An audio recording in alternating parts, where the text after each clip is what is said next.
Why did you become a probation officer?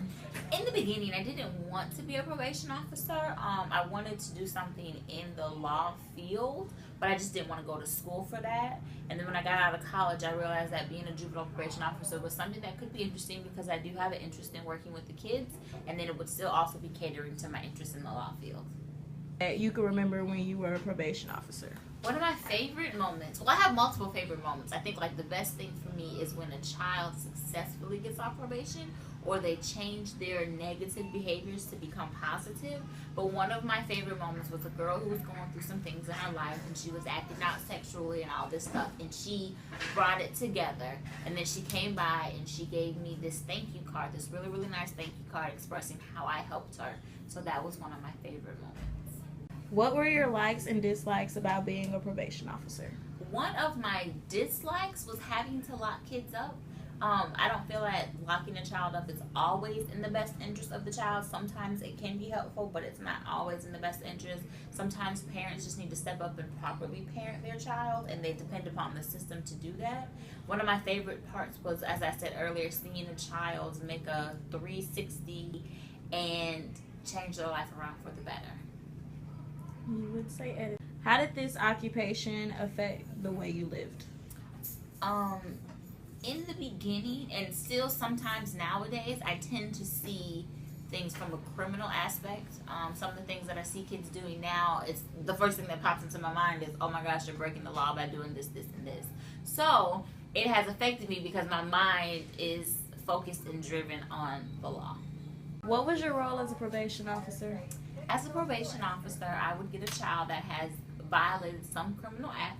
I would supervise them while they are considered on probation, visit them at the school, talk to the parents at home, make sure that they're behaving and they're following the court orders. Why did you stop being a probation officer? I stopped being a probation officer because I got tired of locking kids up that got involved in the system, and I wanted to help them before they got involved in the system because I need a positive selection of students to help pay my Social Security when I get retired. In your new job as a preventions and intervention specialist, what is different?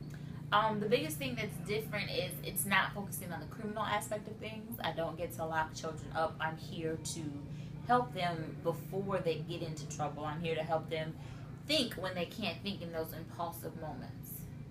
Is being a prevention and intervention specialist the last occupation you will be interested in? Absolutely not. I enjoy what I'm doing at the moment, and I see myself doing this for some more years, but I can't see myself retiring doing this. I do want to eventually start my own type of program or group to help the adolescent population. Has being a prevention and intervention specialist affected your life any more than being a probation officer? Absolutely. I have learned so much from this generation, and the things that they do and the thought processes that they have and the things that they experience, and it sometimes makes me question having my own children because as time goes on, things that they have to deal with get worse and worse. What is your role as a prevention and intervention specialist? My role as a... Can I say PI? What is your role as a prevention and intervention specialist? As a PI specialist, I have a caseload of about 30 to 35 students who have disciplinary problems, who have a history of disciplinary problems that I work with to help them stay in school, teach them anger management skills, impulsive skills, decision-making skills, all of that to help them better cope and function while in school versus getting kicked out of school. Could you honestly say you have helped many kids? Definitely, I can honestly say that I have helped many children.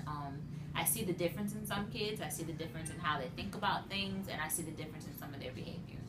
And sometimes just having an adult that you can trust is one of the best things you can offer a child. So, yes, I have helped. Thank you, Ms. Downs, for allowing me to videotape you today. You're welcome.